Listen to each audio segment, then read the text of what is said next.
Ça, c'est une excellente question et je comprends pas parce que ça serait très, très, très, très, très payant, là. Quand allons-nous pouvoir écouter en direct des événements, tu sais, en réalité virtuelle, Oui, comme un show, une game de hockey, comme si on y était, tu sais, au Super Bowl, ça pourrait être intéressant, ça aussi. ça existe déjà. La NBA, qui sont très, très précurseurs en toute intégration de technologie, la NBA qui est au niveau du basketball, ont cette possibilité-là qui était, je me rappelle bien, c'est avec Next VR, où ils ont pris des caméras, ils les mettent sur le côté du terrain et avec ton casque, tu es assis là. Et là, à ta droite, tu peux voir LeBron James puis Luka Doncic des Lakers. De l'autre côté, tu as les Celtics, puis tu as le match en avant de toi comme si tu y étais. On commence à voir aussi des billets de spectacle qui pourraient se vendre en réalité virtuelle. Tu sais, la première implantation de ça se voit quand vous allez sur T4 Master puis vous voulez voir un billet, vous pouvez cliquer dessus puis voir la vue que vous allez avoir. C'est le premier exemple de ce que ça peut donner. Mais il y a des idées qui sont en train d'être présentées Tu sais, pour au pouvoir Festival d'été de bloquer le Québec, visuel. là, Oui.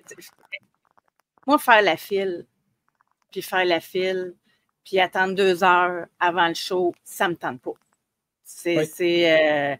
Ma fille, elle va arriver le matin, puis elle va rester jusqu'à la fin, puis elle pour être dans la première rangée, puis elle, ça ne dérange pas, on se comprend. Puis on va faire le Mais take moi, and là, run en avant. mais exact. Puis elle est allée à la pause melon, elle a capoté sa vie. En tout cas, mais tout ça pour dire que s'il y avait des billets, je paierais un bon montant, là, tu sais, pour avoir accès, je m'installe devant ma télé, puis je regarde le spectacle, puis je vois l'ambiance. Je le paierais, ça. Tu sais, il me semble qu'il y a tellement d'argent à faire avec ça que ça doit être la course à celui qui va être le plus capable d'offrir une expérience incroyable. Mais tu sais, là, il y a des volets légaux là-dedans, tu sais, les contrats d'artistes, le nombre de visionnements, c'est quoi la répartition des revenus. Fait que d'après moi, c'est là que ça bloque à ce moment-ci. Là, OK.